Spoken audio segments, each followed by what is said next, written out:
The thing I remember most isn't the number. It's the sound my sister-in-law made, somewhere between a laugh and a gasp, when my father slid the envelope across the conference table toward my brother, like she'd been holding her breath for years and finally got to let it out. I sat 2 chairs down and watched her squeeze my brother's arm. He didn't look at me, neither did my father. My mother was studying her nails. The envelope held the deed to my grandmother's bakery. 41 years of her life. The one she'd built from a folding table at a farmer's market in 1983, before she had a storefront, before she had employees, before she had anything except flour she bought on credit and a recipe her own mother had brought over from Cork. My grandmother used to say the bakery wasn't a business. It was proof that she existed. That envelope was never supposed to be a surprise. My grandmother had told me herself 3 years before she died, sitting at the small table in her back kitchen with coffee going cold between us, that she was leaving it to me. "You're the only one who ever actually loved it," she said. She didn't say it to be cruel to anyone else. She said it the way you state a fact about the weather. I had worked there since I was 14. I knew every supplier by name. I knew which oven ran hot on the left side. I knew that the display case near the window needed the bulb replaced every 8 weeks because the heat from the afternoon sun burned through them faster. My brother had been inside that bakery maybe a dozen times in his adult life, and half of those were to pick up a birthday cake my mother had ordered. But the envelope went to him, and when my father pushed it across the table, my mother finally looked up, and she smiled at me, and she said, "You always said you wanted to do your own thing, sweetheart. Here's your chance," she said it so gently. That's the part I keep coming back to. How gentle her voice was. My grandmother's lawyer, a quiet man with reading glasses he kept pushing up his nose, cleared his throat and continued. The house on Aldermore Lane went to my aunt. The savings account, not large, but not nothing, went to a scholarship fund my grandmother had set up for kids at the vocational school where she'd taught a baking class on Saturday mornings for 11 years.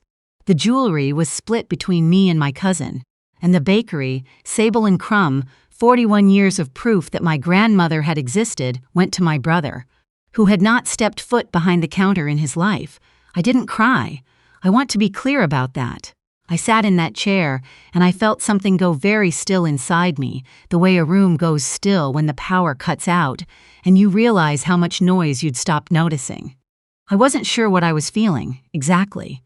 It wasn't grief, though it was close to grief. It was more like watching someone else walk off with something you'd already folded and packed and considered yours. My brother leaned over and said, low enough that only I could hear, "Gran knew what she was doing. You're too smart to be stuck in a bakery anyway." I looked at him. I said nothing. He thought that was a compliment. I had moved back to Millhaven 6 years ago when my grandmother started having trouble with her hip. I'd been living in Portland, working at a food distribution company, and I'd had a life there, an apartment I liked, people I liked, a routine that was mine. But my grandmother called me on a Tuesday in October and said her doctor wanted her to cut back her hours, and her voice had a specific quality to it that I recognized from childhood. She wasn't asking for help. She was reporting a situation and leaving the door open.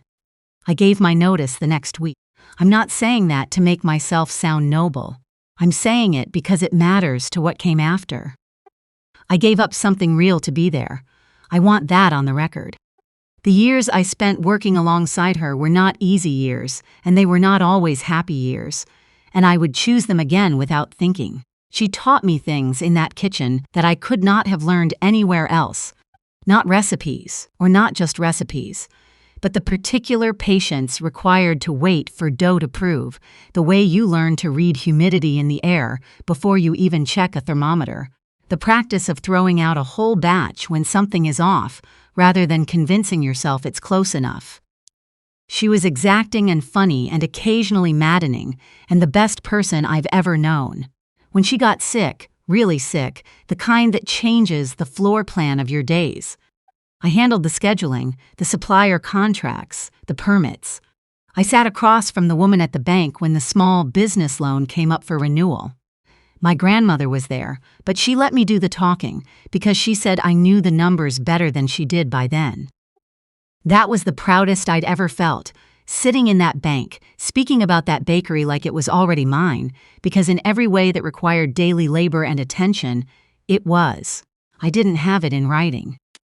That was my mistake, and I've turned it over enough times to know it by heart. My grandmother and I talked about the bakery the way you talk about the future when you're certain of it, without documents, without formality, the way you'd say, "I'll meet you there," without writing it down. It didn't occur to me to ask for something signed. It didn't occur to her to offer. We both assumed the other understood.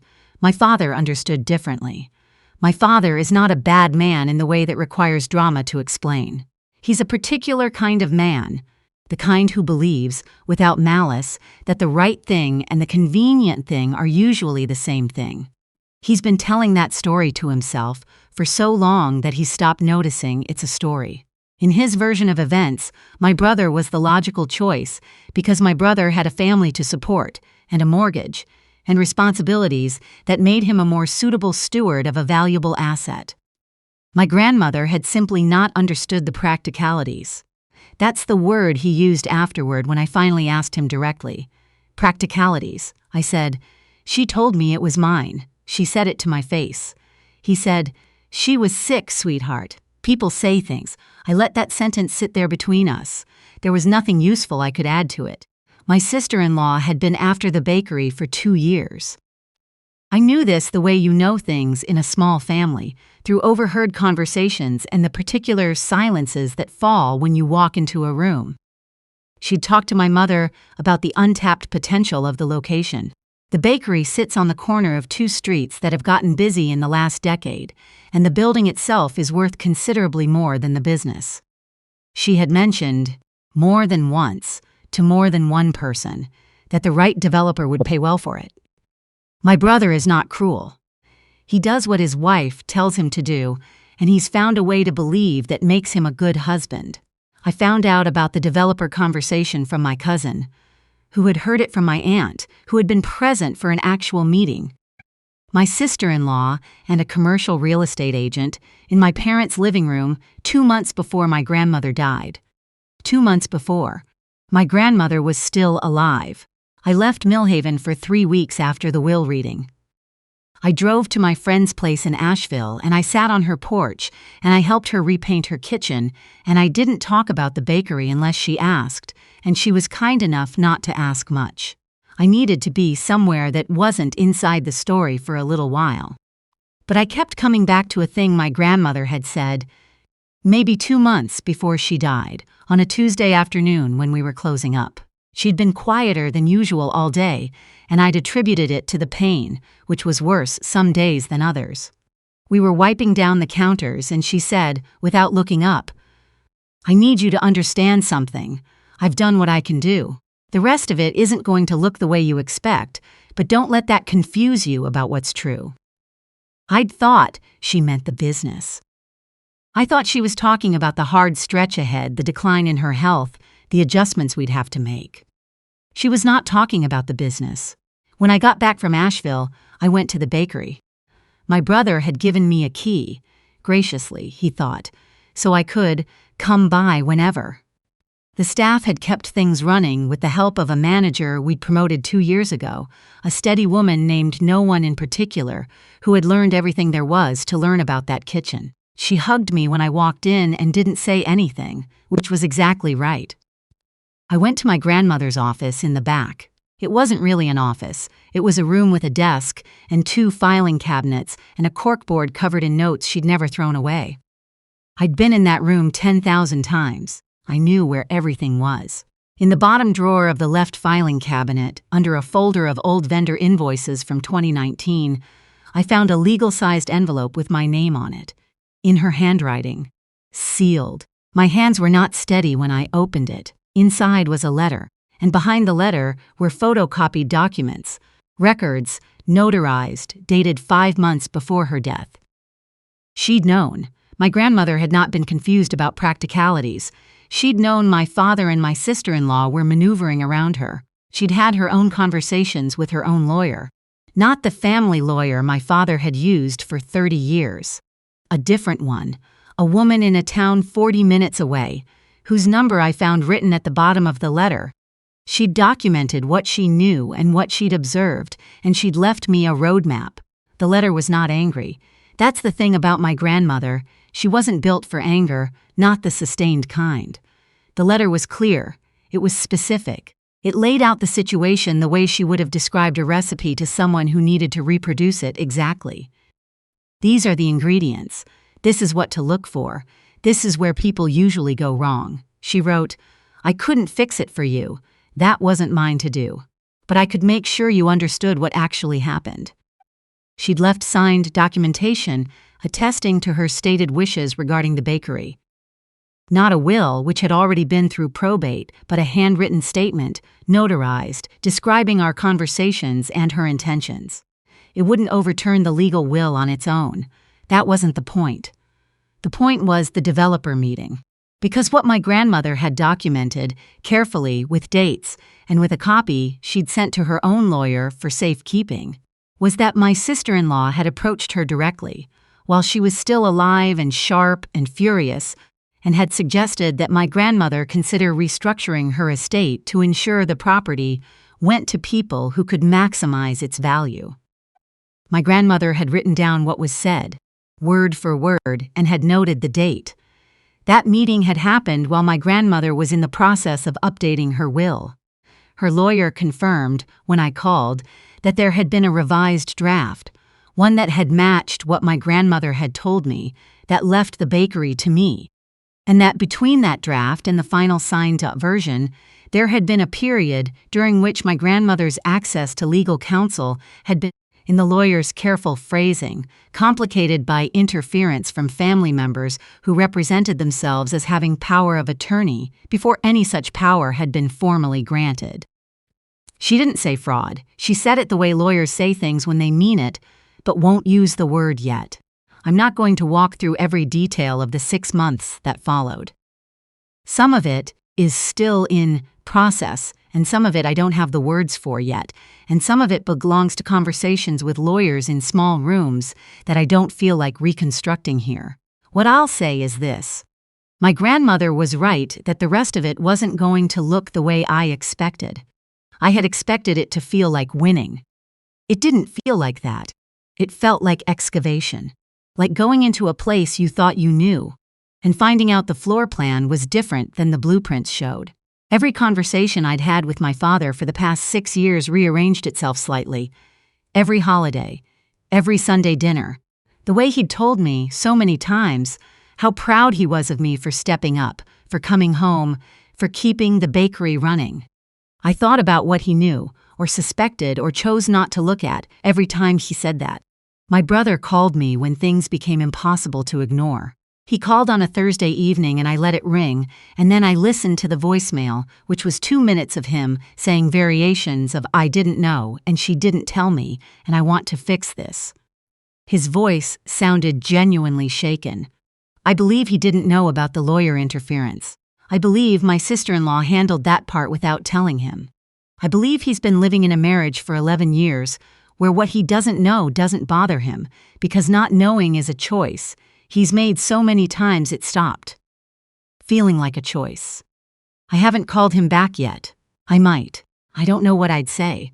My mother sent a card, a physical card, in the mail with a bluebird on the front. Inside she wrote that she hoped I knew she'd always loved me, and that things had gotten complicated, and that she was sorry I was hurting. It's the most she's ever said. I put it in a drawer. I look at it sometimes. The lawsuit was not my idea, initially. It was the lawyer's, my grandmother's lawyer, who by that point had become my lawyer, and who had a quiet intensity that reminded me, a little painfully, of my grandmother herself. She explained that what had occurred potentially constituted undue influence, and that the documentation my grandmother had left made the case more substantive than most. She said it mattered that my grandmother had sought out a separate paternism specifically because she was worried her wishes weren't being honored. She said, my grandmother had known what she was doing. I said, I know, she always did. There was a settlement discussion. I'm not going to say more about that, except that the bakery was part of it. Sable and Crumb is mine now. It's been mine for a few months, legally this time, with documents and signatures and the right names in the right places. The corner building. The left oven that runs hot. The display case that needs its bulb changed every 8 weeks. The supplier in Vermont I've been ordering vanilla from since 2019, who always includes a handwritten note with the invoice. I don't run it the way my grandmother did, because I can't. She was singular and I'm just me. But I try to run it the way she'd recognize. Careful. Honest about what's good and what isn't. Willing to throw out a whole batch rather than convince myself it's close enough. There's a photograph of her on the wall near the register. It's from the early 90s, before I was born, and she's standing at the farmer's market table with both hands on her hips and a look on her face like she's already won an argument that hasn't started yet. A customer asked me about it last month. Who was she? What was her story? I said she was the woman who built this place. I said she was the most stubborn person I'd ever loved. I said she left it to me twice, and the second time she made sure it stuck. The customer laughed, the easy laugh of someone who assumed I was joking. I smiled and didn't correct them. The morning after everything finalized, I drove to the bakery before sunrise, the way I used to, when my grandmother was still alive, and we'd both come in early on Saturdays to get the first proofing done before the ovens fully heated. The street was empty. The windows were dark. I unlocked the door with my key, my grandmother's key, the one she'd given me the first year I came back, the one I'd never returned during all of it, and I stepped into the dark and I stood there in the smell of that place, flour and sugar and the faint trace of yeast that never quite leaves, and I let myself feel it. Not victory. It wasn't that. More like relief, the particular relief of a thing being named correctly finally, after a long time of people calling it by the wrong name. My grandmother used to say the bakery was proof that she existed. I think she meant that the labor itself, the repetition, the care, the showing up day after day and doing the work regardless, was how you left a mark, not the building, not the deed, the practice of it. I understand that differently now. I open the door every morning. I mix the first batch by hand, the way she taught me, even though we have a mixer that could do it faster, because there's something in the resistance of the dough against your hands that tells you things the machine can't. I watch the light come through the front window and change the color of everything by increments as the morning opens up. This is what she left me. All of it, in the end, was always what she meant to leave me.